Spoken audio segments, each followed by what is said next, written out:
Welcome to No Clip, the podcast that's like a book club for people who don't think that books reward them enough for being good at them. I'm Chad Ehrlichman. And I'm Andy Kinnick.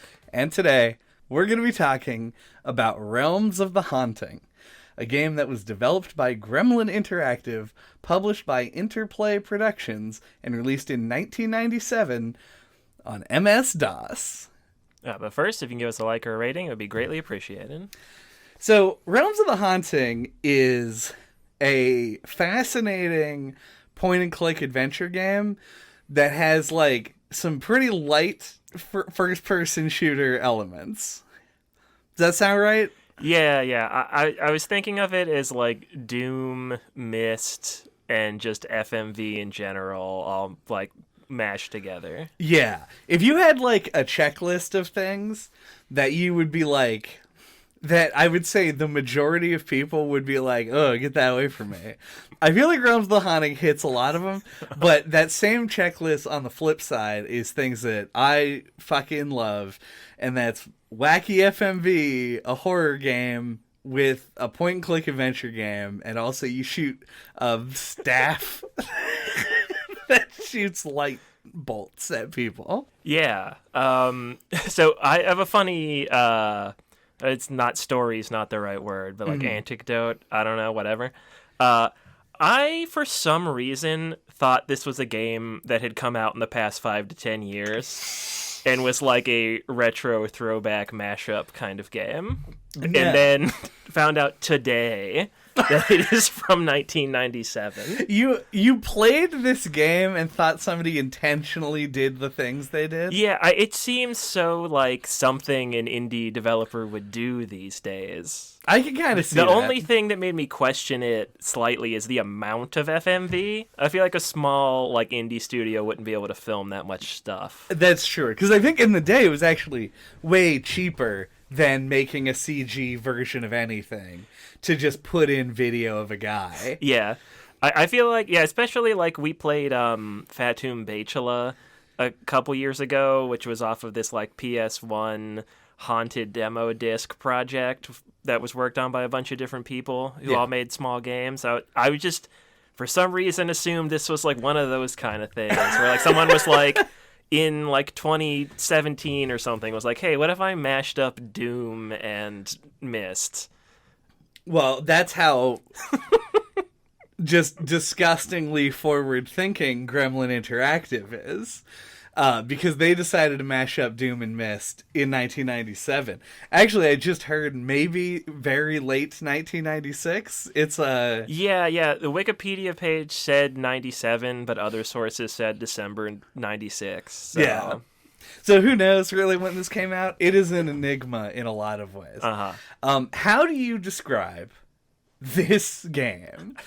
You play as a guy who is the dudiest guy who ever was. Yeah, Adam, the 90s guy. Adam Randall, I think, is his full name. Yeah, so weird that we touched on this right away, but did you feel like in the FMV cutscenes, Adam was like 90s everyman? Yes. And then in gameplay, he had like 80s action movie guy quips? Like, it almost sounded like it was a different voice actor to me, delivering his lines of, like, in-game dialogue. Yeah, let's actually tackle all of this right now, because I'm loving this. Yeah, kind of. I felt like It felt like a disconnect. Well, there's a lot of disconnects in this game for a lot of different reasons. But I felt like he didn't quip that often. Maybe you interacted with the quippier stuff. Maybe. And I didn't. But I felt like when he did do a quip, it felt really out of place. But I don't know. Like, to me, he was like... I think what they're going for is 90s Everyman. And also... But playing the 80s action hero. Mm-hmm. Like, he can't avoid being a 90s Everyman. Because he just is that guy. Yeah. But then they put him in this role where he really... Because if you took any normal person, which is what you're trying to portray them as and put them into this situation, obviously they would just get massacred and die. Mm-hmm. So you have to have a little bit of 80s action hero in your protagonist to show that they've got, the wherewithal to duke it out with ghosts and minotaurs. Mm-hmm. I don't know. That's kind of my thought on it. Yeah. I don't have like a problem with it or anything. It just like it felt like he just looked and acted such a specific way in the cutscenes, and then like in gameplay, it felt more like we played Gemini Rue. Yes. This past year, and that guy's obviously doing like a Harrison Ford Blade Runner style voice, and it felt like not exactly the same, but a similar thing. Like he was trying to do like noir detective, like gruff, like smoking guy. That is correct. Yeah, and it just didn't feel like they matched. Also, and I don't know if this is me not having the ear for it, but this company is a British company.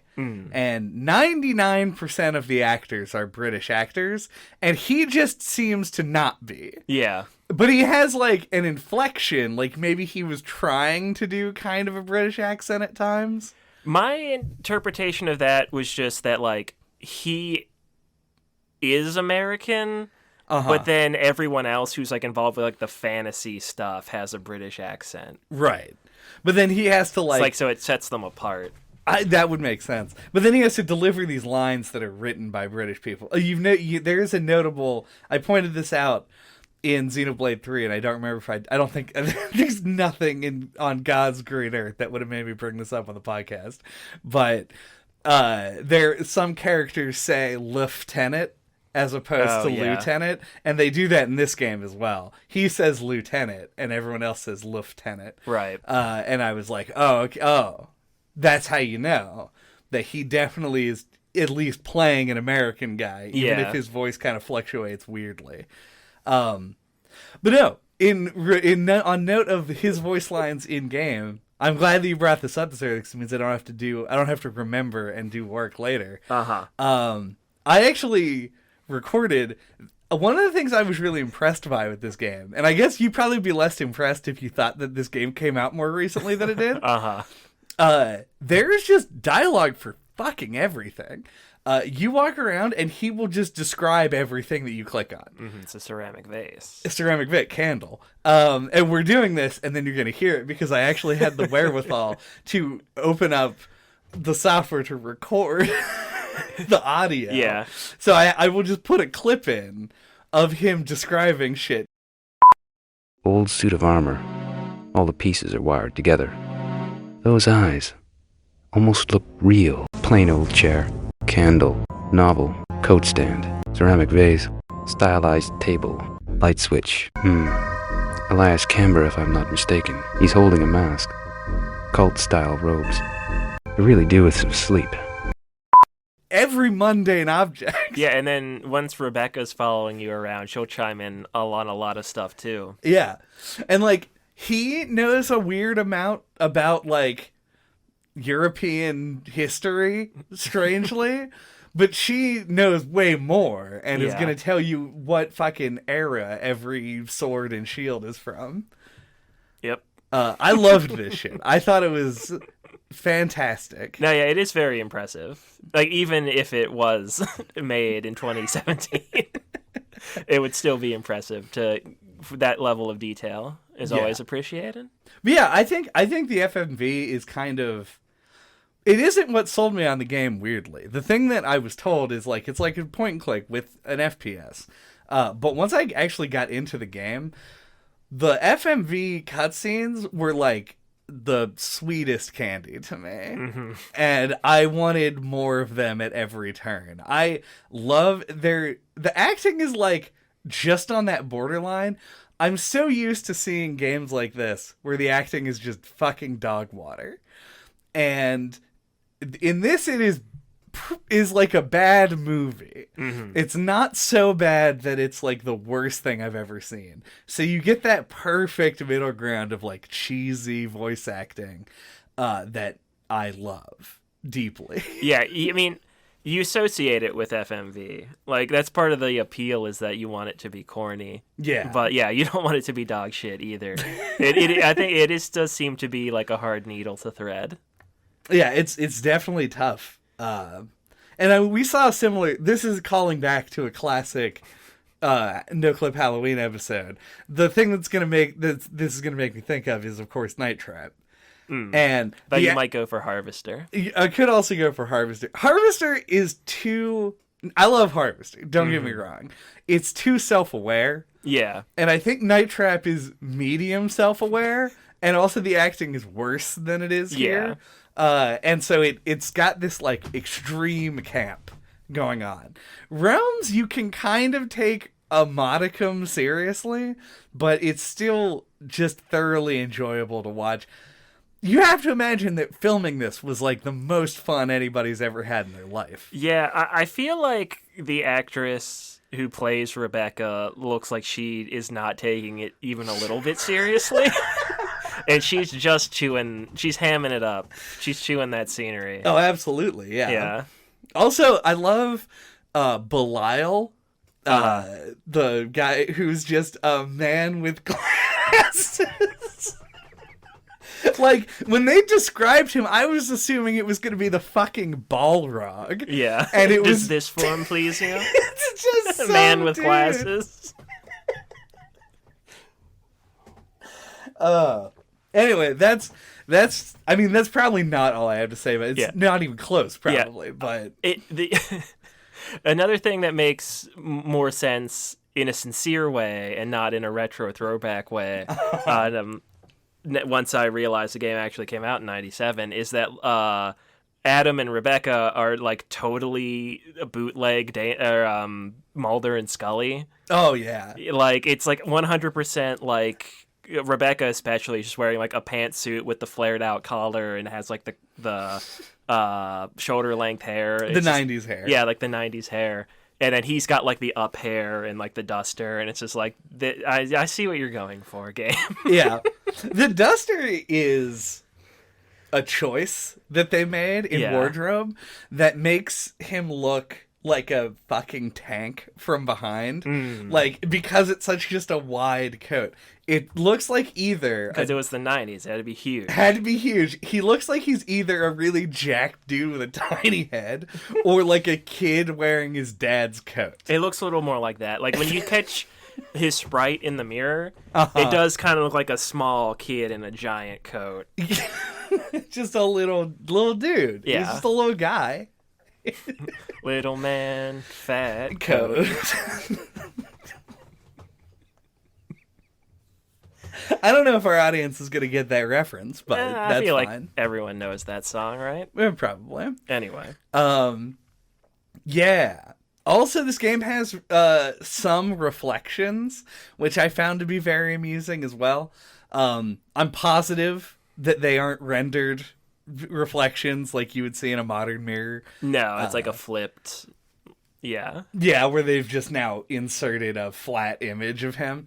And it's great. God, I love it. I love seeing, like, when you shoot, when you're looking at a mirror, you have this like canned animation of him firing the gun, and it makes me chuckle every time. It's so good.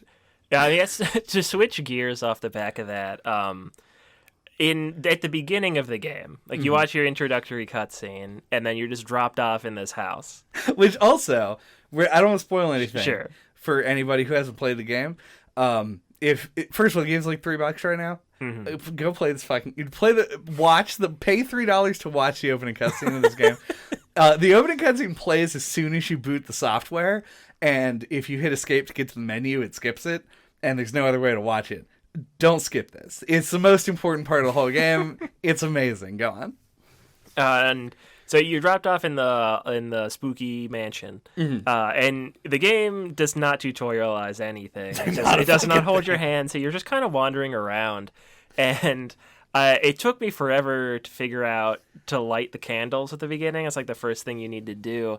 So I kept walking up to the mirror, and that seemed to be like the only thing I could like meaningfully interact with. And I just like kept shooting at it because it was like it was something that like I don't know that was one of the only things that stood out. Yeah, was that you could like interact with the mirror, and I guess like in hindsight, that was just kind of like showing off the technology of like, this game has reflections.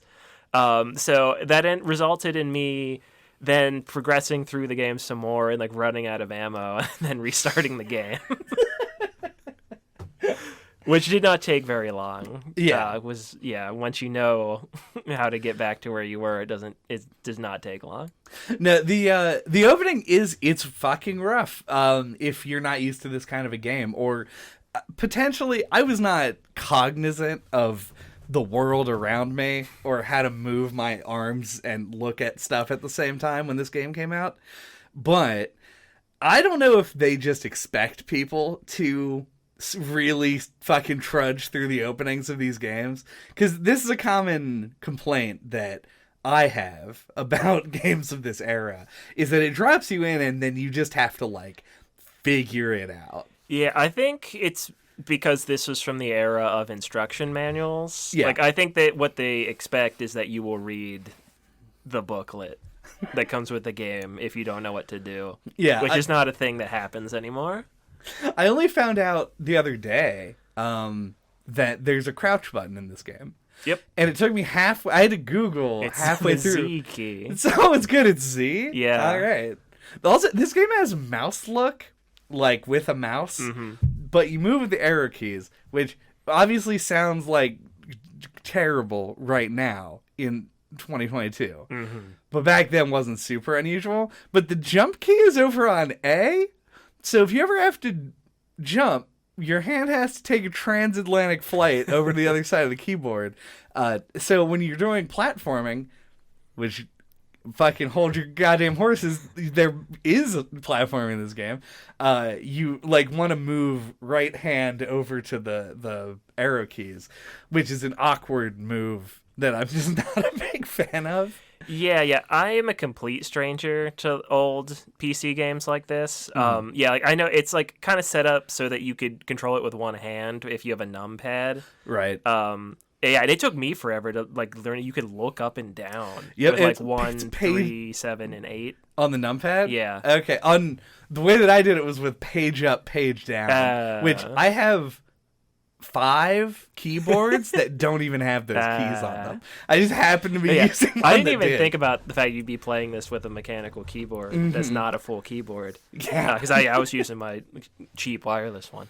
But yeah, it took me forever to figure that out. But like, yeah, the controls feel too spread out across the keyboard. Like there's like you said, like I'm playing it, like I couldn't not use the mouse. I kind of tried to play it with one hand because like that seemed like it would be the most comfortable. But it just, if you have the mouse, it's too tempting to use it, and would be really hard to do combat without it. But so you have like your hand, your left hand on the arrow keys, like kind of like bent over here, all awkward, like, and then your mouse right over, like right next to it. Yeah, and then there's controls that are on the main keyboard. So as you say, you have to move your hands to like a more traditional setup. And yeah, once I figured out the crouch button existed in like a late game boss fight, because like I was like crouching behind like a tombstone or something. Nice. But yeah, they're really spread out, and it's like hard to imagine how they came to the decision to map them the way they did. The fact that you can do things with numpad with the numlock off, probably that's what it was designed for. Yeah, that would be my guess, because I didn't even try that or know that you could, and so I was doing this awkward fucking movement where like. So this game has crates, and for the audience's benefit, I'm putting giant quotation marks around the word crates. They have like a wicker textured square with walls, very small walls, that are supposed to imply crates. And in order to pick stuff up that was in the crates for 3/4 of the game, I would just sort of jostle around the crate keep in mind no strafing in this game either, so you have to like back up and turn and then move forward to actually do things. And I would go around the crates and look inside them from head height and hope that I was close enough to pick the stuff up. When I found out that page down was the look down button, it became even more awkward somehow, because now I was like standing over top of it, and then I gotta reach my hand up to page down, and then you just dip instantly to the lowest possible thing. He has 3 head settings. And it was weird. It was an extremely weird experience that I know is only weird because I grew up with more modern shooters. Right. But fortunately, you rarely have to do that in a situation where you're being shot at or attacked. So, yeah, it led to and this is in the gameplay footage if you're watching on YouTube. There's a part where there's a key in a pool, and that's what taught me yep, you same. can look down. And even after I do figure that out, it still takes me a while to like get it to be in the right spot so it actually lets me pick it up. The crouch probably would have come in handy there.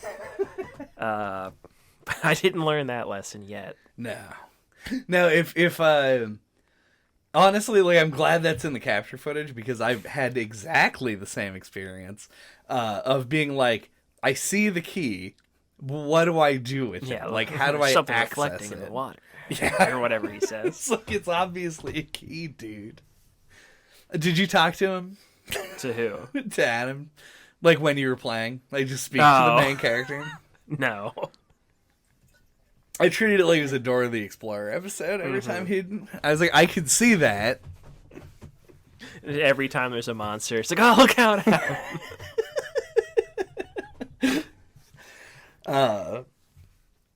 Good God. All right. So the base gameplay of this video game is that of a point and click adventure game. I want to say, correct me if I'm wrong, but that's what took up the most of my time in this game. Yeah, I think it starts out feeling like it's going to be more of a shooter, and then it kind of flip-flops about halfway through and is like mostly puzzles. Yeah. It's a lot of puzzles, and a lot of puzzles that I have really mixed feelings on, I would say. The puzzles are probably what's gonna turn the most people off of this game, I think, from a modern perspective. Yeah. Because the game has these elements of survival horror. Like you said, you ran out of ammo and then just quit and started over again. Which isn't a terrible idea considering how not far into the game you were. Yeah, it was only when it like happened. 50 minutes. Yeah. And then I caught back up to that in like 15. Right. And so that's great. You had a learning experience. You figured it out what was going on. But there's a lot of adventure game shit in here, like your bottomless inventory that is ever expanding and full of garbage. So it's displayed in a tiny window. This is in a tiny window that you have to scroll by clicking on these weird chunky arrows. Yeah. And a lot of the puzzles I thought were actually good. I think it skews more in the direction in terms of adventure game puzzles that people hate. This is more of a pixel hunting kind of game, but just in a 3D environment that you can look around in, and less of a Moon Logic weird cat hair mustache game. There's a little bit of illogical stuff that occurs on occasion, but for the most part, if you can find the stuff that you need, you'll be okay-ish. Yeah, for me, it's less like what like the actual content of the puzzles or like the design of them, and more like progression stuff. Like the things that gave me the biggest hangups on this are just like not knowing what to do next. Yeah, and that does happen in the puzzles sometimes too. Like you kind of like know what you're doing, but then like you don't know where to take piece A to fit it into piece B or whatever. Things like that. Yeah, especially it's weird. One of the other things about this game that impressed me on a technical level is just how much physical space there is. Like, this game is weirdly expansive. The titular realms are all individual places. They don't look very different from each other most of the time. But I really thought the game was going to be a mansion game. Yeah. That just takes place in a mansion. And so what ends up happening is early in the game, you get a pretty good idea of how the mansion is laid out. And then later in the game, they want you to go somewhere else. And you just go, where is that? And everyone goes, I can't tell you too much. I'm a ghost. And then they vanish into the ether. And you just have to run the fuck around. So I feel that. I do. Yeah, and like there's a part like towards the middle-ish of the game, like around when you get the blunderbuss. Mm-hmm. There you just like find a couple of like warp portals that just don't work. And, like, you never come back to them and, like, activate them or use them. And they never work. Yeah, it's like, yeah, it's, so yeah, it can be kind of hard to know what's important and what's not at different points in the game. Yeah, there's one point I remember where... Okay, now we're getting... a bunch of dead rats. There's just a bunch of dead rats on a portal. That did happen. Actually, in that area, when you come back, I think, from... the maze realm. Also, yeah, I know. The first one with the hedge maze. Okay, yeah. When you come back, I went and found a portal, and it played a cutscene of what turned out to be the final boss, which is called, by the way, the Dodger. Yeah. Which is, I don't understand if he's like a great baseball player. But he's from Brooklyn. Yeah, he's from Brooklyn. It's just a demon dog from Brooklyn. So we called him the Dodger. But, and he, like, shows up and then, like, fades in. And everyone's like, what was that?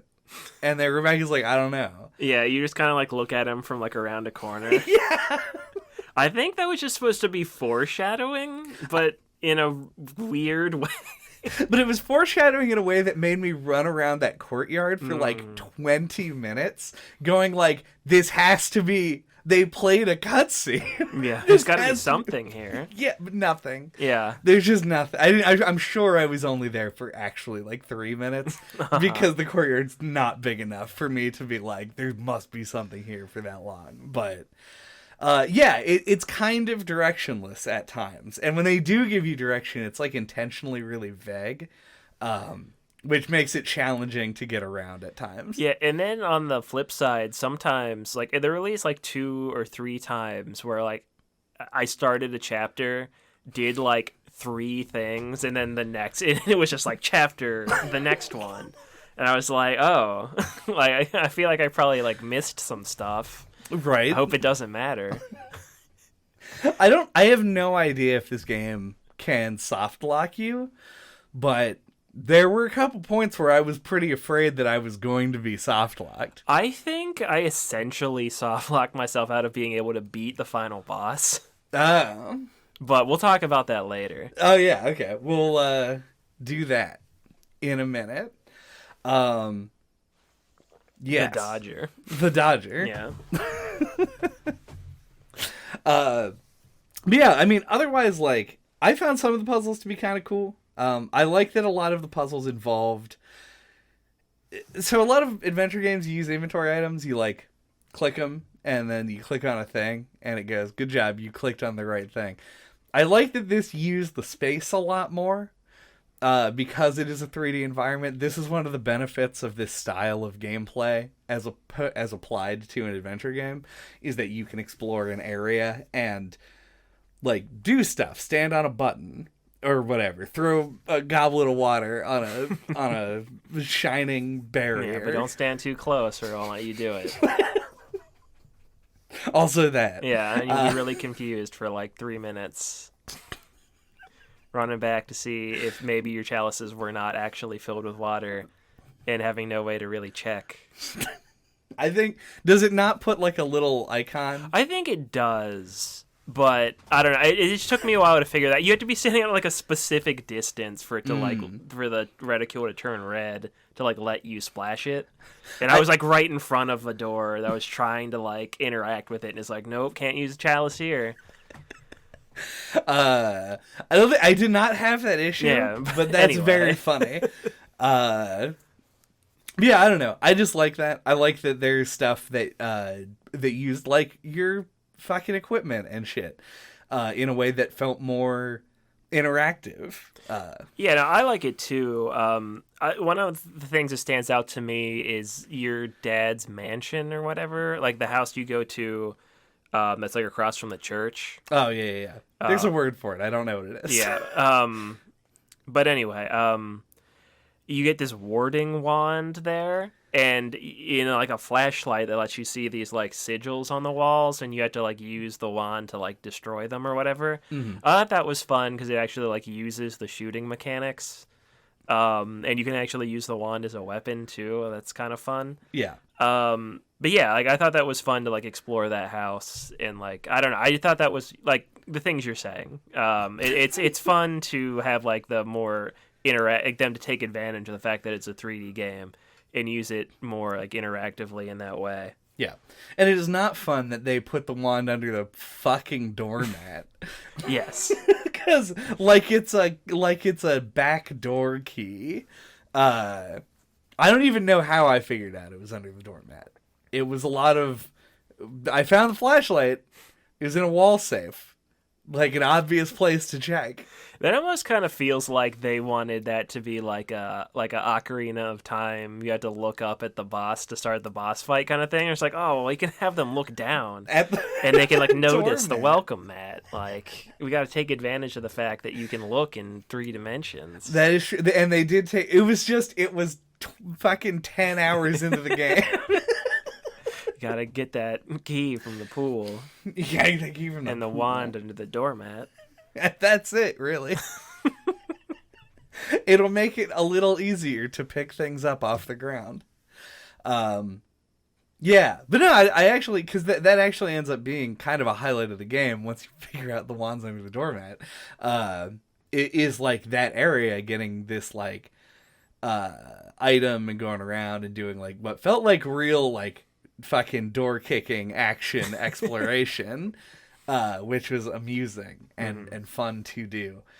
God, I really don't want to like... I keep verging into talking about the combat, but I kind of want to hold it off for the second half for the sake of keeping things balanced. Mm-hmm. Off the back of that last conversation, then,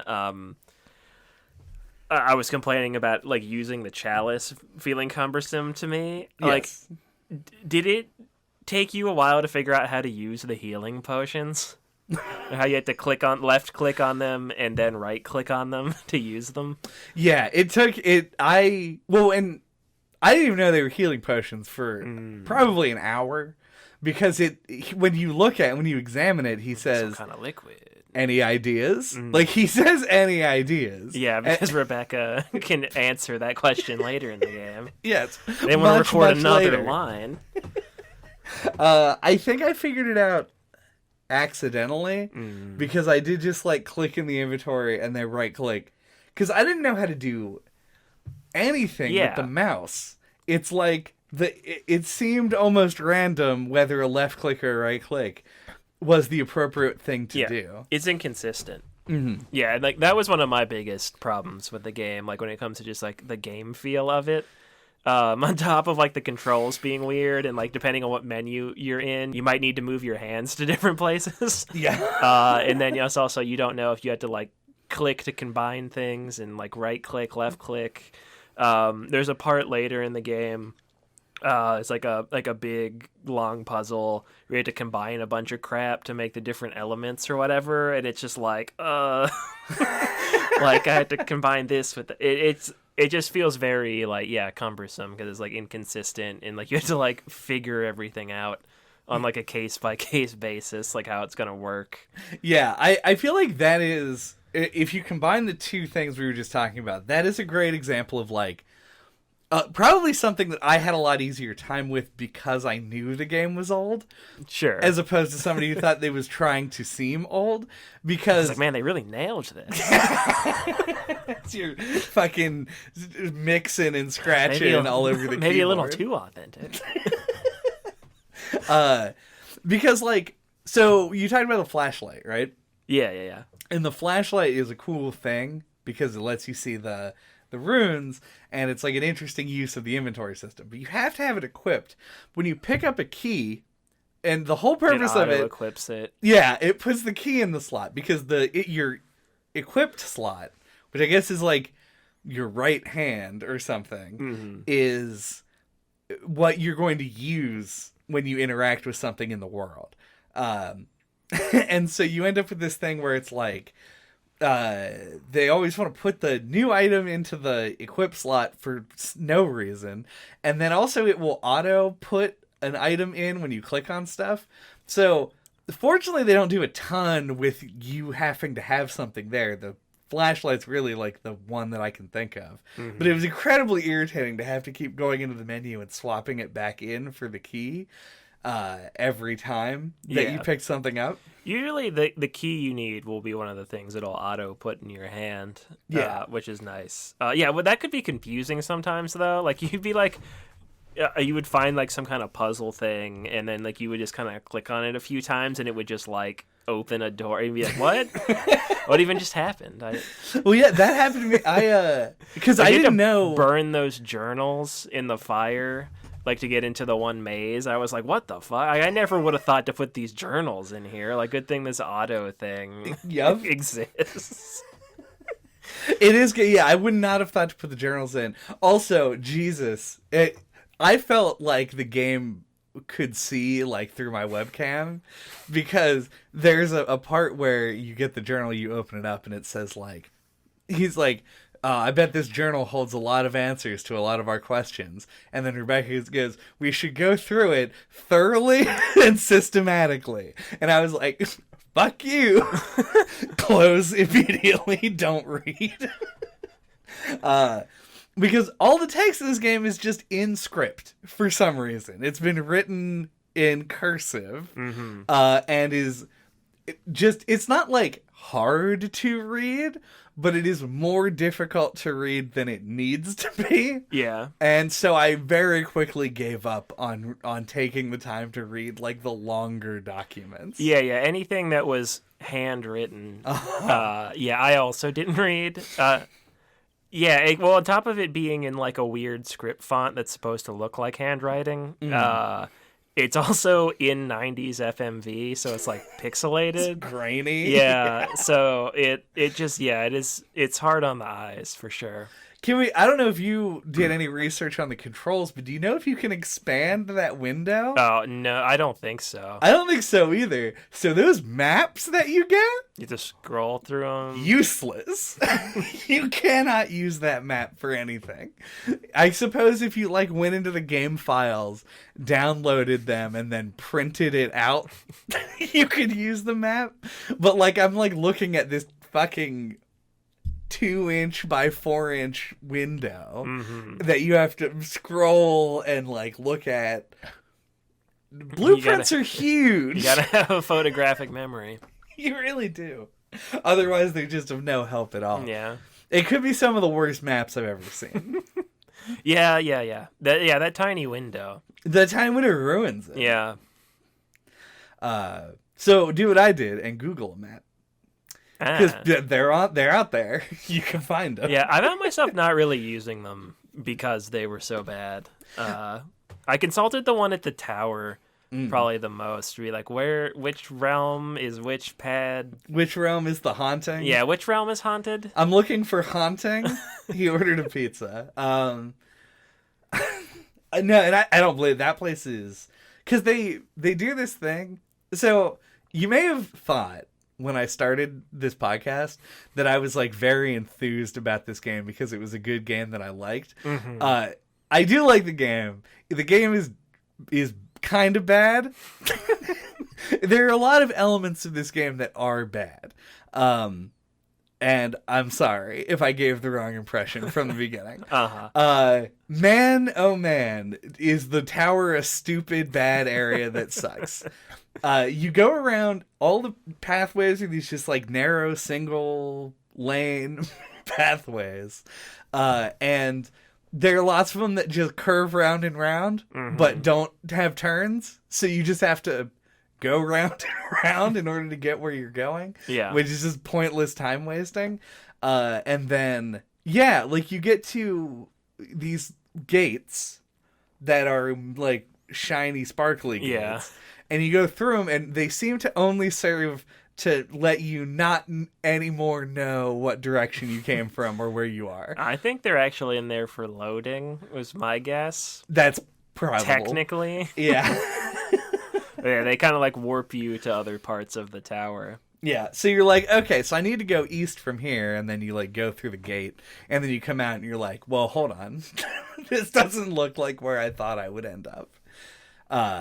It's very confusing, and the maps are impossible to use. Yeah, I think they want it to be kind of confusing to navigate, to make it feel like a mystical, magical realm.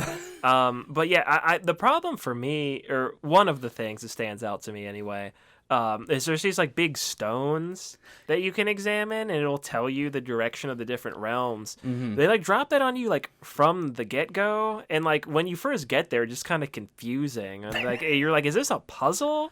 Like he's telling me where the directions of all these places. Like, is this gonna be like a, like my mind, is like turning with all these like possibilities. Like, do I need to catalog this information? And you don't. There's there's a photo on my camera roll of the document that explains what the 4 symbols mean. Yeah. Never fucking comes up. It's useful for like if you're actually using the map later in the game and you have all of the realms open to you, you can look and see which one is which by looking at like the symbols on the map. Yeah. Yeah, it makes more sense. Yeah, because like once you actually like have all the realms open, like I just said, like the tower is much easier to like deal with. It's still like clunky and not good, but like it isn't confusing. You can still navigate it. You will still have to pull out the map too many times because everything looks the same, but yeah. One last note on that sure is that your main character, who's all about reading books in the middle of a fun game that he wants to be playing, he'd rather sit and read a book. Has no issue reading those books, but then you pick up a you pick up a piece of paper that very clearly says "burn" on it, and he's like, "Can't read that." It's the only piece of text in the whole game that you can read from the examine screen. Yeah. Where it just says "burn" on it. And he's like, oh, I need a magnifying glass for this. Can't figure it out, guys. And then, just to cap off puzzles, the way the game has this is one of those topics that kind of straddles the line between, do I talk about it with puzzles or do I talk about it at the point of a podcast where we inevitably go, why'd they make the game so fucking long? But the end of this game caps off with this puzzle marathon, and every puzzle is bad. It was the realm of puzzles. You took a break from the realms of the haunting to go to the realm of puzzles. Yes. And it comes off the back of 2 equally bad prior segments where you go find brains, which we can talk about, or we couldn't. I think we'll save it for the second half. All right. I don't know what it's going to tie into, but that's fine. I'll want to complain about it. Good. And then you go do a mirror. That one wasn't too bad, but it was boring. You run around in a circle and shoot mirrors. And then it just goes, do all these puzzles. And it's like the first time in the game where it feels like those placeholder puzzles. That like any game, they're like the library of free use music of puzzles, where any game's like, oh, we need to put a puzzle here. It's like, what order do you press the switches in? Yeah. Do that one. They resisted the urge to do an ice block pushing puzzle. One of the only classics that's missing. That was part of the premium plan. Yeah. Like, they didn't have that one. One of the only ones that seemed interesting to me was the one where it's just like a mirror maze. Where like the walls are like black unless you're looking at a mirrored wall, and so you could see yourself. So you have to navigate it, and it's kind of hard to like know where you are. And then after you hit the button at the back, you're supposed to get to the end of the maze and hit the button. Yeah. It double mirrors everything, and it's so fucking hard to get back out in a way that like I thought was pretty interesting. Like I wasn't expecting them to double mirror the maze, and it was like actually like an interesting like oh fuck moment, I thought. I actually kind of agree. I hated it. In gameplay, but it's one of those things that like about harrowing. Yeah, I would imagine, especially like if they did it now, where things were a little bit clearer, and they could have potentially given some hints, one or two. Yeah. The fact that like everything is just black except the mirrors, maybe they could have done something other than that to make it easier to tell where you've been, where you are going. Yeah. It was just extremely rough. But I agree, it's cool looking, and it has conceptually. Yeah, and it's got that like wild patterned floor, so everything's like a little nauseating. Mm-hmm. And a little black lodgy, I don't know. Yeah. Was there a part of this game with, like, chevron floors and red curtains? I don't think so. No, that was The Evil Within 2. We didn't talk about that, but they do a total Twin Peaks in that one. Yeah. Twin Peaks, they probably, when they were thinking about putting Twin Peaks references in this game, they were like, too soon. Yeah. Well, then. Oh, yeah, I guess my greater point about the whole thing is that I hated doing all these dumb puzzles. Yeah, but we've talked about this before with other games where, like, they have, like, multiple, like, like this game you could describe as, like, point and click mixed with shooter. Mm-hmm. Like, they feel like they have to kind of do, like, a final test or final boss version of each section. This was the puzzle final boss. And yeah, it's too long. There's so many of them. It's pretty like mentally exhausting. And it's like, if you look at the room that it's in, it really looks like they try to jam as many in there as they possibly could. Like, there are doorways that are just like much wider than other ones, and like they tried to literally jam the level into the geometry of the space. It's just a little bit too much. But like you just said, this game isn't just an adventure game, and it did need to have a final boss for the shooter part of it as well. And we should talk about that part of it after the break. I didn't mean to go fucking buck wild on you. Putting on the Ritz over here.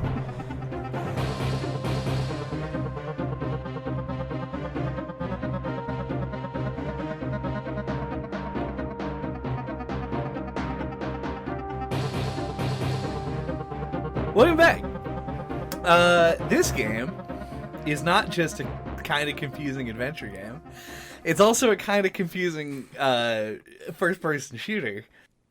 So, you very early in the game, after you examine a coat rack and figure out what the fuck is going on, you're just handed a gun, straight up.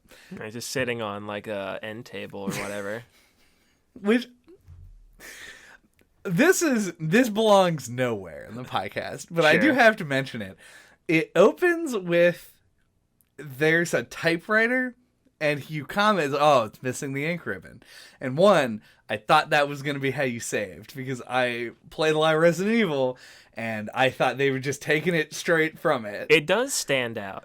Yeah, but then the typewriter types a thing itself. In a spooky... Yeah, it's supposed to be a ghostly typewriter. It's a ghostly typewriter. That doesn't happen ever again in this game. There's never any sort of, like, poltergeisty kind of shit that goes down. It's just this one time, and then every other ghost you beat is happy to talk to you. Yeah. It's real weird. Yeah, no, I agree that typewriter stood out. It's like, I never, like, went back to it, like, thinking I needed to... like actually use it for a puzzle or anything, but like anytime I passed by it, I did like notice it and be like, It's today the day. Like, should I be remembering that typewriter? I don't know. But anyway, that's the typewriter story I had to tell. Mm-hmm. Next to the typewriter, there was just a fucking Colt 45. Yeah. You pick up a handgun and a couple of magazines. I think you get like 2 to start out with, which is like not an insignificant number of bullets. No. And honestly, the handgun's pretty good as far as your weapons go. Mm-hmm. You end up, we'll get into it, but it gets not necessarily outclassed, but like it gets into that, oh, this uses bullets, so I'm not going to use it all the time, and so you end up not using it ever after a certain period.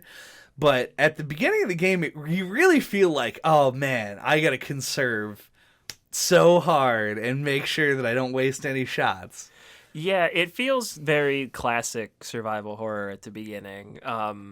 And yeah, there's the emphasis on the guns and the ammo, but like you get more and more of these like magic using like rechargeable weapons. Yeah, and like once you get towards the end of the game, you're only really using those. Yep. Except for maybe you'll pull out the shotgun sometimes to blast something.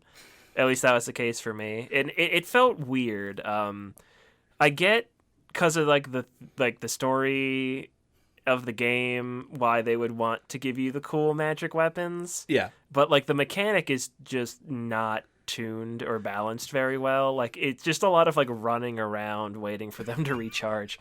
Like my strategy for a lot of things late game was like blast a guy with like Adam's dagger. Inventory. Open it up, grab the staff, close the inventory, blast them with that, open the inventory, grab the blunderbuss or whatever, blast them with that, inventory. Like just swap through all of the charge weapons so they'd have time to charge up in between. Yep. We talked about this I'm sure that this has come up on multiple episodes where something just has a timer attached to it and it makes for bad gameplay. One of those things is this, and then another one, appropriately part of another Halloween game, is the way that magic recharges in Eternal Darkness, where you just have to run in a circle.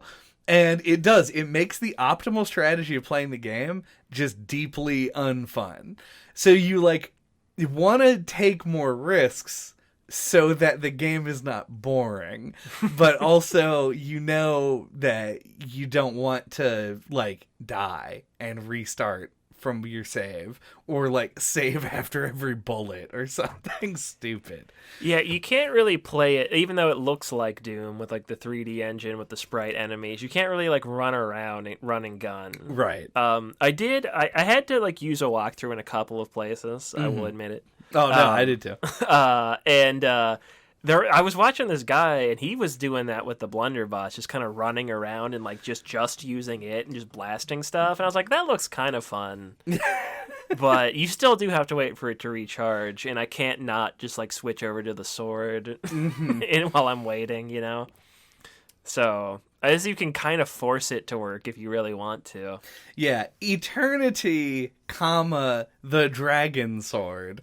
Right, yeah. That you get near the end of the game is hysterically strong and makes me wish that you had it for more of the game. Not so early that all combat was laughable or early enough that you don't have to care about ammo. Just a little bit earlier, because the parts where you have it just feels correct to use. Yeah. Because the melee part of it's really fast as compared to the slow bronze sword. Yeah. And it also has a charge beam thing. And so it felt like it was fixing the problems that the rechargeable weapons had, where you shoot them and then you don't do anything with them. Yeah. Also, I was confused because when you get the staff, this is going to be a whole thing. I'm just going to go through it real fast.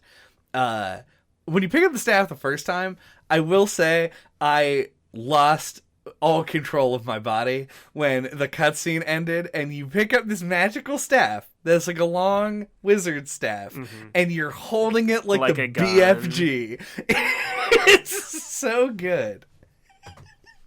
And I loved that.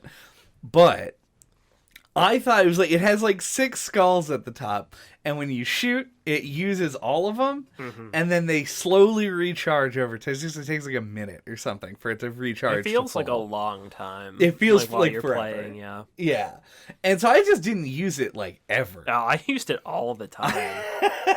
I realized later that I should have been, but I thought that I couldn't figure out how it was recharging because I wouldn't check back so often that I realized that it was only a minute or so. Yeah. But I was checking back often enough that I would be I'm confused. Why is this full now? Is it just time or whatever? And the fact that it uses all the shots at once just feels bad. Like, fuck you if you miss, one. Yeah. And two, it's like, you use it one time and then you just put it away? Like, that's not a cool weapon. You use once and then put away. You can kind of, like, with, like, not as tough enemies, so, like, middle of the game, like, you can, like, shoot them with the full shot, and that will kill some stuff. And then, like, it doesn't take very long for it to fill up about, like, 3. And, like, if you fire off, like, a 3-charge one, it's also, like, pretty solid. So I think it's meant to be used like that. Okay. I used it as, like, an opening shot. Yeah. And then I would kill things I with a did that pistol. once I had multiple things that all had, like, big blast attacks. I would, like, cycle through all of them, and if that didn't kill it, then I would go to a regular gun. Yeah. I think that the time that I realized how the mechanics worked was the time that I had Elf's Dagger. And that's the one that I used like that. Yeah. But I would also still switch to, like, shotgun or whatever. But you get to the end of the game, you realize the shotgun actually is pretty fucking weak sauce. And it does way less damage than the blast attacks from the blast weapons. Mm-hmm. And so you're correct. The repeated inventory accessing, I use the hotkeys, but they're not very convenient, and they would get me killed a lot. They were very cold keys. They were some cold keys. They were so far away that I could not be bothered to use them. But yeah, you would just, like, cycle through, and it just became, because it's a lot safer to use the inventory, you know, like, because it pauses the game. Yeah. Yeah, a lot of this stuff felt really, like, misguided and strange, but, like, it's early, right? Like, Doom comes out in 1993. This game comes out late 1996.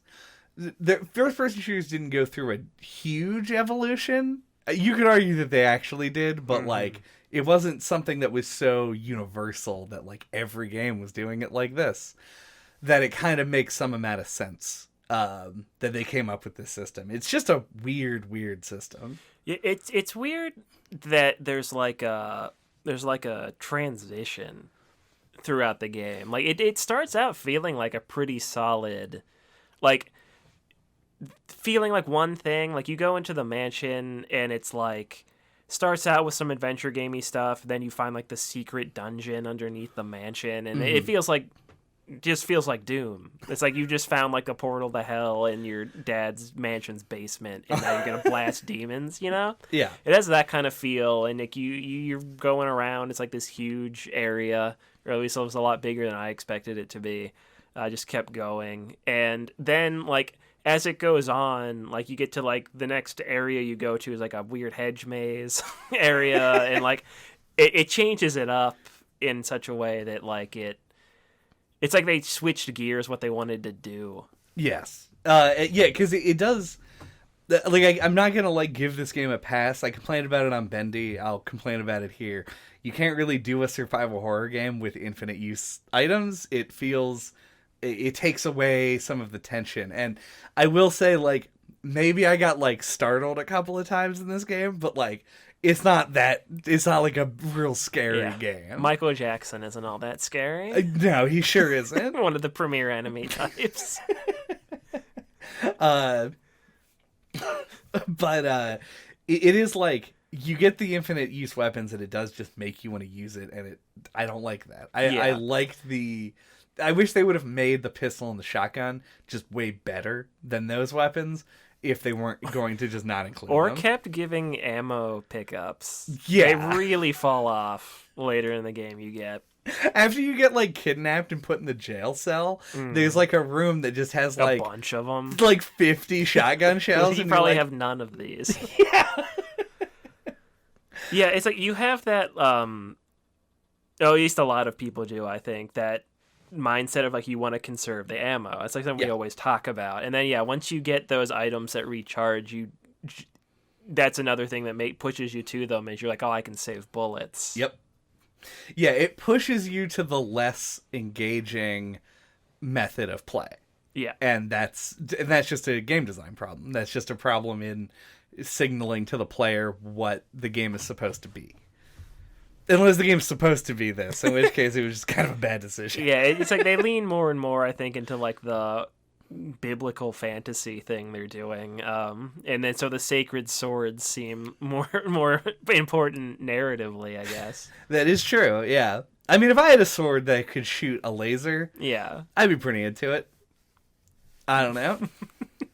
They could even put like a little like recharge stations around, so that you or do like a pickup or yeah, something. so that you do actually only have 6 shots with the staff, but then you could plug it in somewhere and let it recharge. Or like the whatever dragon sword of eternity or whatever. Eternity, the dragon sword.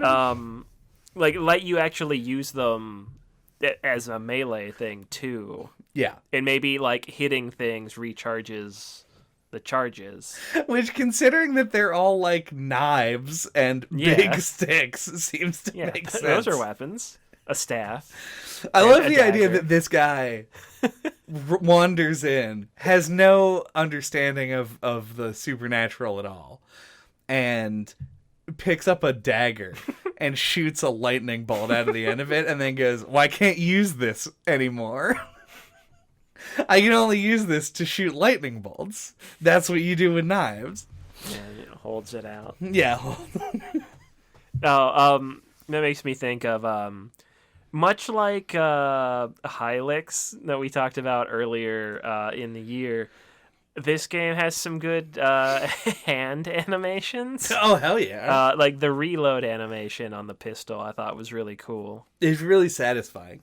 That's one of the biggest steps up, I would say, from Doom, because those hand animations, the classic super shotgun reload, you just fucking punch your fist right into the back of that gun. No, like, intricate animation at all, but the reload, and it takes so long. I was really excited for this to be a survival horror game. Yeah. Because it feels like forever to reload. You can't manually like reload the clip like you do. Oh yeah, you can if you're willing to waste the rest of the clip. Because I thought you couldn't shoot unless you were looking at something that you could shoot at, but control actually will just fire at will. Yeah, that's how I emptied a bunch of shots into that mirror at the beginning. Oh yeah.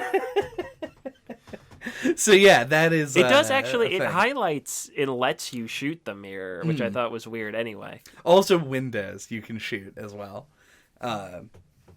Just out of nowhere. Yeah, FYI. Yeah. It never seems to accomplish anything. The mirrors are part of one of the many bad puzzle trials at the end. Yeah. But the windows, as far as I can tell, there's no reason to shoot them out, but you sure can. But yeah, and to complement all of these weapons, there are a host of interesting enemies. I loved the enemy design in this game. It's my favorite thing in the whole world. Go ahead. I like them all aesthetically, but I feel like mechanically they don't really do anything different from each other. Oh, no, not at all. I just meant they look great. Yeah. We've got yellow Minotaur and red Minotaur. You've got insect thing with knife arms. Okay. That patrols around in the I forget what it was called, the fucking Temple of Saturn or whatever. Sure. You got, who else is? Yeah, Michael Jackson. Yeah.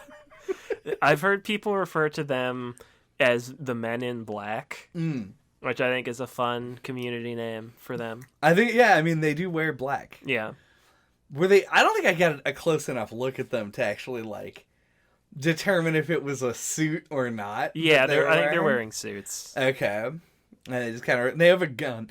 I hate that enemy type so much because they have an easy to avoid projectile fireball. And then they have an undodgeable pistol shot. Hit scan. Yeah. I hate why. Yeah, and they'll die in one hit from like the fully charged lasers. So it can be easy to like think you can just run past them and stuff, and then they'll shoot you.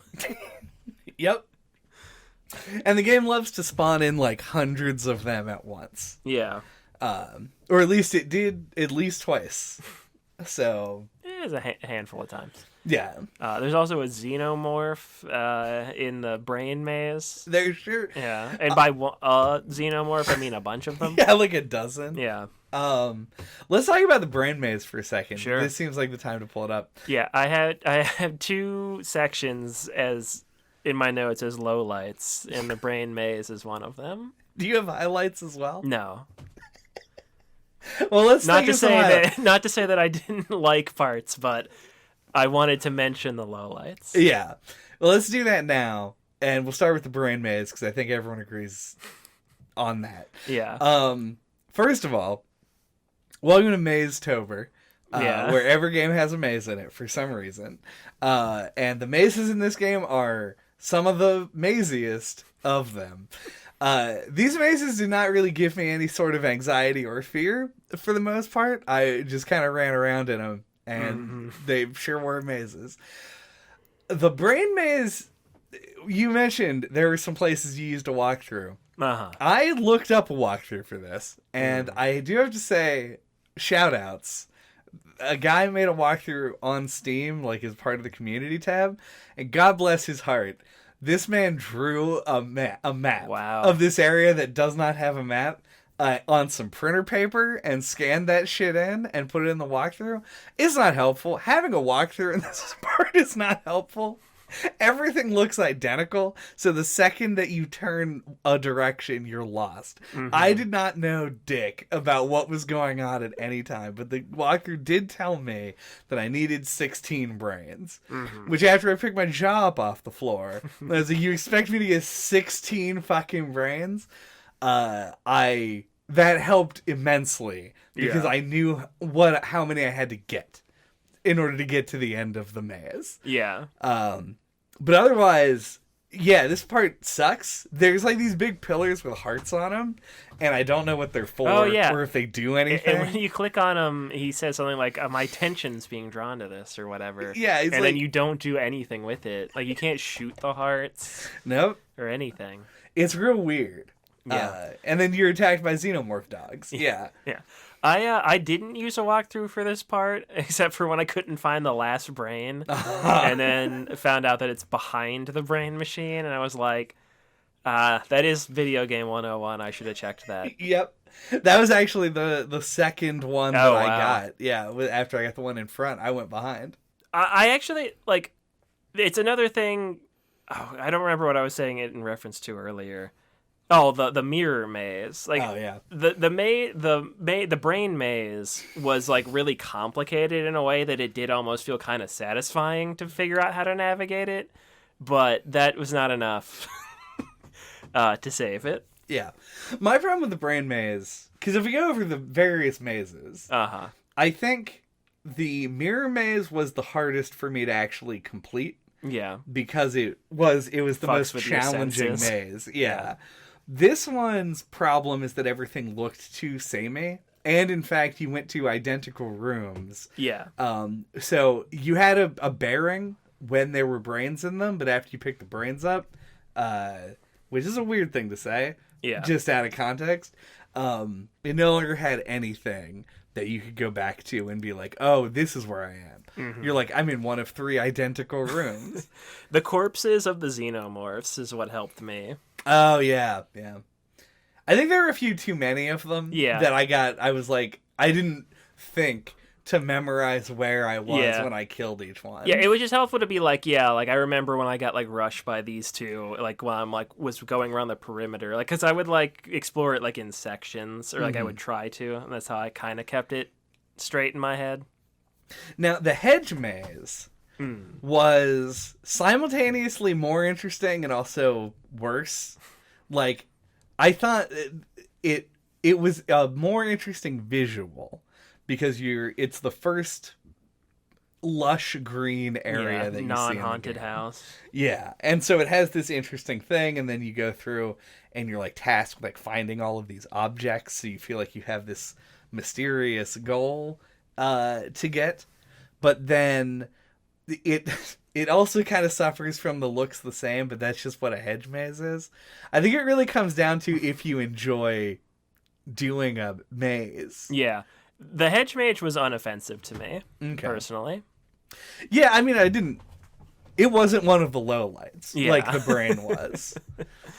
My other low light, though, is I don't even know how to describe it, but like the dark area where you had to get the ruby to put in the demon statue's hand at the end of it.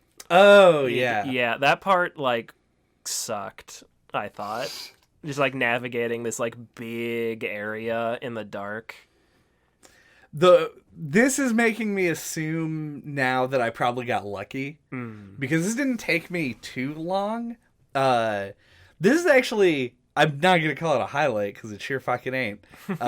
But it was a part where I felt like the combat felt at its peak, where I was still using guns here, and the enemies were like, they made noises, so you actually knew where they were. You look at them, shoot them with the guns, and I think I may have just stumbled across the correct path to get there. And I found the demon statue before I found the thing to put in his hand, so I had to go back. Yeah, me too.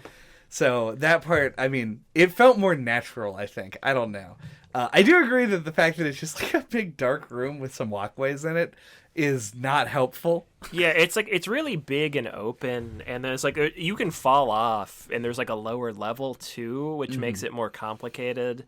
It just felt like a lot, especially like a big step up in like, oh god, in like complexity. Yeah. Yeah, I don't know. It's that's the problem that I have with a lot of the areas in this game. Like, you mentioned that it felt directionless as to like where you were supposed to go next. There are areas where I'm happy to be lost in, but then there are also tons of areas in this game that I'm not. And this is would have been one of them had I gotten like severely backtracked in it. But that and like all these mazes and things, there's that whole area between, there's like a ritual that you perform to summon a demon, and then you kill the demon, so you're just summoning an enemy. But you need to do it to unlock the door to the back, and like it's like the courtyard area, where you just kind of run around. And there isn't really anything going on or anything that interesting to look at, and it became kind of tedious to get stuck in. It's just those areas, I think, make this game... They made the game take longer than it needs to, as far as, like, maintaining the interest level, but also just... I don't know. It would feel more appropriate if the game was more survival horror-y, because it would feel like a drain on your resources. But because you're just shooting people with knives and stabs, it doesn't do it, you know? Yeah, there's some points that feel like filler. Yeah, I would say. I would agree. Let's bring it around. Let's talk about the fact that this game has some... We'll call them, for the lack of a better term, bosses to shoot with guns. There's like, I want to say 5-ish, and several are optional. I feel like I'd be hard-pressed to think of more than like 2. Okay. So working backwards, the boss of the Dodger. Yeah, the Dodger. And Belial. Then, yeah, those are the only 2 I could name. There's the guy who tells you that you will burn, and he shoots fireballs at you. Okay. There's the demon after the brain maze. Oh, yeah. Yeah, he didn't really feel like much of a boss. That's fair. To me, but... He is a unique model. Yeah, I suppose that counts. Yeah. That actually might be it. I did that thing where I count all the ones that I do know, and then I add one. To just assume that there's probably one I'm forgetting. But I may not have forgotten. It may have just been them. These all felt weird, and Belial especially felt like a strange fight. But I think it just might be the general strangeness of how normal of a dude he is. Yeah, and he just stands in one spot. Yep. So you just kind of walk until your thing recharges, and avoid his easy to avoid fireballs. Or crouch behind a tombstone. Or and you could crouch be in behind literally no danger and take no damage at all. You could also do that, yeah. They all felt really, like a lot of regular enemies were more threatening than the bosses, with the exception of the Dodger, who is just a very fast enemy that kills you pretty quick. Yeah, so I said earlier that I felt like I soft-locked myself out of beating the final boss. And the reason is because I got to the final cutscene with like 1 pip of HP. And then had to escape the mansion with no health. Ooh. And then when I got back to like the main room, I was like, I tried it probably 10 times, and I was like, there's just no way I can kill this thing. You had no healing potions? None. Yeah. Damn. No healing potions and no health. That's pretty rough. Yeah. That is worse than anything I could have guessed as being the case of you soft-locking yourself because that out last of it. like little level to get up to the ending cutscene is like pretty hard. Yep. Yeah. I ran so far away. I tried to run away, but man, those things just kept flying at you. Oh, I didn't make it. Yeah. No, I ran as far as I could, and I got to the point where there's the 2 demons guarding the hallway. And I was like trying to shoot them, and I realized that everything that I didn't kill before was now right behind me. And so I ended up in this situation where I was like behind a wall, and just sort of like I'd peek and shoot at some stuff, and then when they got close, I would just like sword slash them a lot. And that's how I ended up getting through it. I don't know how I managed to get there with as much health as I did, but I was able to actually just refill my health completely before going into the final cutscene, and so I got through it with no trouble. Not no trouble. He killed me twice. Yeah. But his AI gets confused in the way that some of the other ones do. So if you like run down a hallway and then run he'll back, get stuck on stuff. he'll like go patrol the hallway and turn back that around. was like my strat for trying to beat him, but I was never able to. Damn. Did you watch the last cutscene on YouTube? Yeah, like the mansion implodes on itself. Yeah, no, and then he does like the no bitches meme where he puts his eye real close to the camera, looking out of the little food slot because he's been put in an insane asylum. The ending of this game is fucking wild. So I watched a video about this game earlier just to get some idea of like what people thought about it. And they're like, it was released in 1997. Yeah, I was like, oh my god. But apparently that was like a last minute addition to the game, and it was speculated that it was supposed to like set up for like a sequel that they never made. I would believe that. I do know that there's a fan wiki for this game that is called Tales from the Tower, which big fucking shit. That's a great name. That is a good name.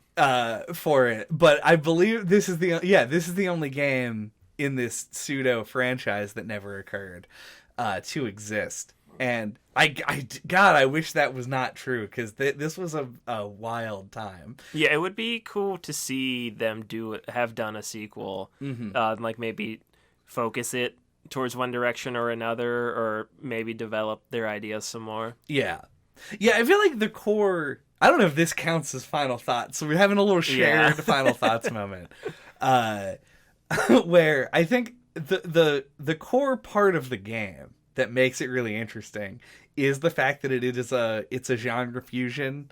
It's a jazz fusion kind of experience of a video game. And so I would love to see it in that same style. Just, like you said, focused in there, like rethink the design of it that made it so strange. But one of the things that I cannot complain about at the end of this game is just the game's ending cutscenes are masterworks, and I love them. So the end of the game, here's what happens. I don't know. No, so you at the beginning of the game, you're given a pile of rubble that they say is important, as apparently the six seals, which is a thing in biblical prophecy, crazy shit. Where there's 7 seals, and when they're broken, it's like the apocalypse, the end of the world. And I believe the 7th seal is the shrive that you find, and for like a second in the game, it acts kind of like a key. You like put it in a hole in the wall, and then the door opens, and then you take the shrive out. It brands your hand. And it brands your hand. That allows you've become marked or whatever. And there's this one villain that wears the skin of somebody else's hands so he can hold it. Yes.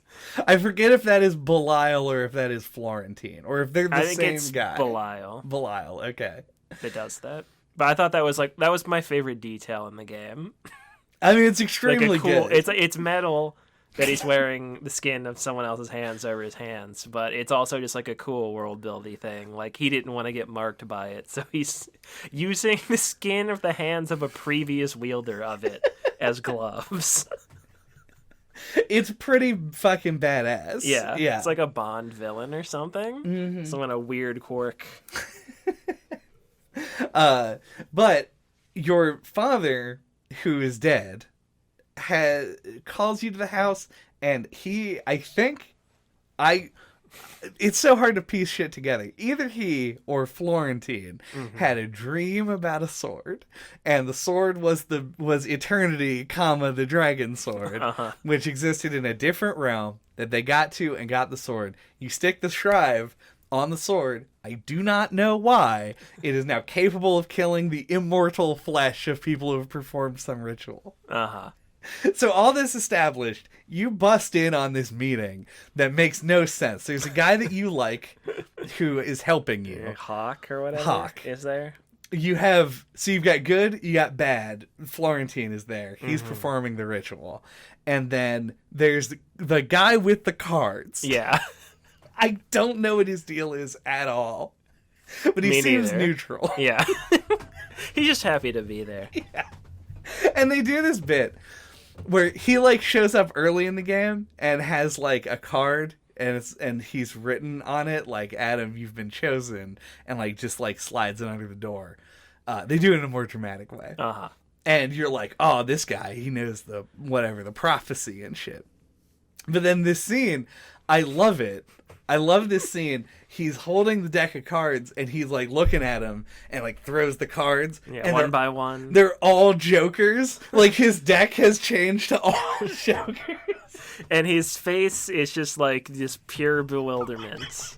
It's like bewilderment and amusement. Had a face baby that is just amazing. I love it so much. The way it says it, I don't know what exactly it says about the craft of acting, but I feel like it says a lot that I can read into that performance as much as I do, because the few choices he makes are strong choices that make me feel like he is like an omniscient like fate seer, like the fates from Greek mythology. Yeah. But he's just also like a trickster and who just like never tells anybody anything and just like speaks in riddles. It's amazing. Yeah. It's the best performance in the game. It has no spoken dialogue. But anyway, so you get tricked, sort of. You don't have, like, you as the player can go, I see through your ruse, because Florentine's baiting you into like killing him with the sword. Yeah, and that'll break the seal. Right. So he's trying to get you to attack him. Correct. And you as the player can go, aha, nuh-uh, I'm not doing it. But it doesn't matter because the game has to progress. So he hits you with a freeze-em spell. A popsicling spell? A popsicling spell. And another one of my favorite bits in the fucking game, when he goes to pick up the sword, he like puts his staff in your hand like it's a coat hanger. Yeah, hold on to this. It's such a great move. And then when he bends down to look at it, Rebecca, who's been exposed as being a spirit of some kind, though I don't know what, There's a weird, awkward scene. She was like his apprentice or something. Mm-hmm. Yeah, so she's one of Gooble Gobble, one of them. Correct. And there's a point where she's like, and I was his consort. And he's like, him? But, like, Adam's not on screen for that, because it's cut to this reaction shot of Florentine just, like, grinning in the creepiest fucking way. Anyway, she takes 15 minutes to sneak over to him while he's in a supine position and just kicks his face in. It's really comical, like even more so than this game had already been, because like as you said, you refused to attack him, which is what I did. And then he popsicles you and then just like takes all the time in the world, like he like the sword's just laying there, he like kind of bends down over it and then he like puts the staff in your hands. And then he must have been really winded, because then he just, like, sits there and, like, waits for Rebecca to come over and kick him. And it's, like, a full fucking, like, 15 seconds. It's a long time. And that's even if you consider, like, maybe the two shots are happening simultaneously. It would still have taken a comically long time for her to get there. And then she just kicks his face, which breaks the spell. Which I guess makes a concentration spell. And then, you fucking throw him in a hole? Yeah, it's like Palpatine? Yeah, it's the way it's shot. You can't really see. It just looks like he gets kicked out of the game. It doesn't get up again. Yeah. I'm out. But I think you throw him in the pit. Yeah. In the Well of Souls or whatever. And it's great. And then Rebecca becomes the new guardian of the Soul Stone. Not going to explain what that is, because I can't. And she promises to visit you in your dreams. And they share a sweet moment. She gives him a classic side of the mouth kiss. Uh-huh. You know, like just right over here. It's just a coy smooch. Yeah. Mm-hmm. It's fantastic. It's the best cutscene I've ever seen in a video game. It's like fucking tomes and talismans in the form of this weird ass horror game. Yeah, it has that kind of like 80s, 90s low budget sincerity. Where you had to have like enough craft and knowledge to be able to get the money to make the thing back then. But then maybe weren't able to hire the best people to be in it. It's like an interesting mix that you don't really get anymore. Yeah. And I get that, like, there's very little separation at this point in time between what you would do to film this for a video game and what you would do to film this for any other purpose. Yeah. So you get these amazing, the one thing that is different is that there's just a much higher volume of weird CG objects. Yeah, that they're gets like put in here. Yeah, they're like over top, like green screened into like the game geometry. Yes, and it looks incredible. It's bad. It looks great. I love it. Yeah, like actually the compression they have to put on it, which makes it look all pixely and whatever, actually does help blend the mediums. That's like the one thing about FMV that is like a big positive, I think. I would agree. Creates like its own unique look. This game would fail at having the like remaster treatment like Night Trap did, because Night Trap's all on live sets. Yeah, and this is a pure green screen affair. But it's also incredibly impressive. So the list of things I'm really impressed by: the expansiveness of game, number of voice lines describing things, amount of cutscenes, and the number of practical objects that they made or found for this. There's a lot of stuff that like they obviously just digitized and put into the game as well, that just look perfect. I love it. Like, they're great props, unironically good props. Yeah. They got like a unique look to them. Yeah. Like that staff, the first one you get. Dude, with that staff with is... the blue crystal on the end. I think this is my Halloween costume this year. I need to make that staff. Also the lighting. It has really good lighting effects. Like when you turn a light on in a room, the rooms outside will darken, and vice versa. Like if you spend a little time in the dark room, it lightens up. Yeah, they're actually that did stand out. I'm glad that you called that out. That like you go into like a dark place and it's actually dark. Like lighting effects like that, I feel like were not that common back then. Absolutely. Do we think that we've spoken the fucking magic words? Are we done with this? I think so. Do we have Florentine thoughts? Nice. My Florentine thoughts. This game is one of those unique ones. Especially weird because I thought it was a more recent indie throwback game, and it in fact was a game from 1997/6.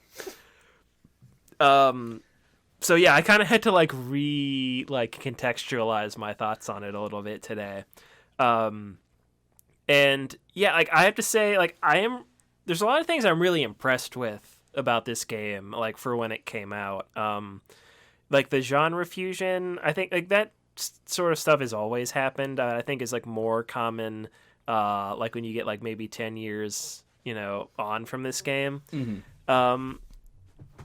And yeah, so it feels a little ahead of its time in certain ways. And as far as like FMV goes, I think this is one of like the better implementations of it that like I've experienced. I think it really adds something to the game to have the FMV characters in a way that it doesn't always. It doesn't just feel like super separate like some games did at the time.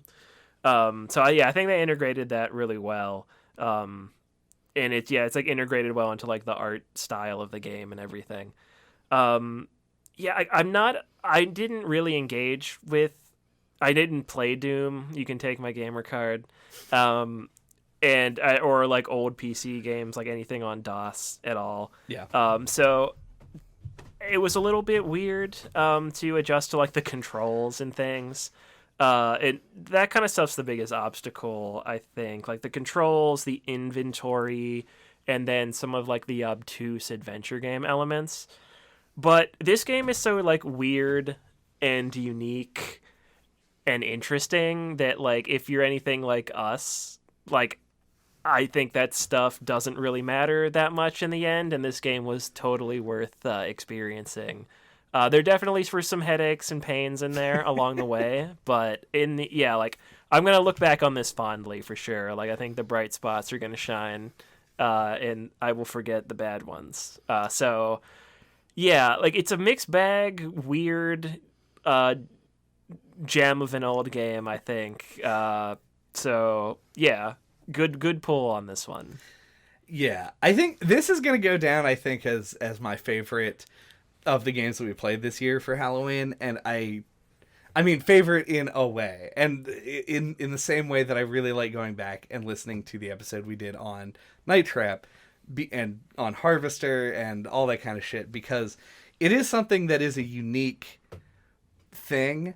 I think this game, we always talked for a while about could we find the next Harvester game, and this isn't really that, because I think Harvester there's an intentionality behind Harvester that isn't here for this. And it's very funny. And it's really funny. And this game had some laugh out loud moments for me, but they didn't reach the heights because it didn't write them as jokes, And honestly, it's too good to laugh at that much of. Like, the parts that I laughed at were great, but there were also a lot of parts that were taken very seriously, and it only rarely went into the realm of kind of a boring exposition dump. So I do have to give it credit for that. This is one of those old games that is going to be difficult to go back to for a lot of people. As a big fan of games like this, it was hard for me as well. There was a lot of stuff that doesn't click immediately, and a lot of stuff that needed some figuring out, some ironing out. I don't think I need to go over where the design went wrong here, because it's just operating on a totally different understanding of what makes a game good. So everything that I've said up until this point kind of covers it. The puzzles are confusing. The things getting from place to place is difficult to understand, and you don't get very much guidance. And the controls are all over the keyboard and don't make a lot of sense. But if you are an aficionado of games like this, well, if you're an aficionado, you've probably already played this. But if you're just a fan and want to see things that are interesting, in the FMV space especially, this is absolutely worth looking at. It's really cheap, and it even does interesting things mechanically that these games normally don't. So, yeah, I enjoyed this a lot, but not really for the game, for the experience. That's where I'm going to leave it. And and also the fucking MIDI music. Oh, yeah. And it sounds like it gets out of time with itself on occasion. Fucking, I love it. Thank you for listening to No Clip this week. What are we talking about next time? Next time, we're exiting the spookiest month of the year, October, and moving into the friendliest month of the year, November, I guess. And we're going to be talking about Kirby and the Forgotten Land, which is the... Oh, God. 2021? 2022? I forget when it came out. I think it was this year. This year 3D platforming Kirby game. Time is a construct. It sure is. Especially when you're in space where Kirby takes place. Yeah. But yeah. The first 3D platformer Kirby game. Yeah. Like sandbox one. Definitely. Crystal Shards does not count. Yeah. I mean, Crystal Shards, I think, was it 2D plane? Yeah, I think sometimes they did like a curve or certain things, but it was, like a go left to right. That sounds right to me, but it's been a million years since I played it, so... Anyway, it'll be great. Come check it out next time. Until then, you can get a hold of us. All of our contact information is on our website at noclippodcast.com or on splattershot.pro. There you can find links to our Twitter account, our email address, our Discord server where you can suggest games for us to talk about. Fan Brewery's coming up. Get your fucking brains a-brewing. Go through the brain maze. Get your brain a-brewing. And a link to our YouTube channel where we host all of our old episodes, including episodes on Harvester, and Night Trap, the Cat Lady, all the horror games that you love and I also love, and some that I don't. But he loves more than you. That's probably, statistically, that is almost 100% positive.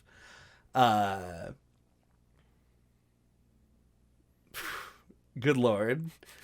Right click on and then left click on that subscribe button to use it on yourself to become a subscriber. Put on a medieval knight's helmet to inexplicably be taken to the past to watch a cutscene, which is a thing that can happen in this game. In the comments. What's the point of that helmet? Nothing? There's two helmets. The one that you just mentioned, the one that you find, and it just shows you a cutscene. Beats me. Maybe to introduce that character? I guess. And introduce your friends to that character by sharing this podcast. On Reddit or something. Or, wherever. Yeah. Wherever podcasts are sold.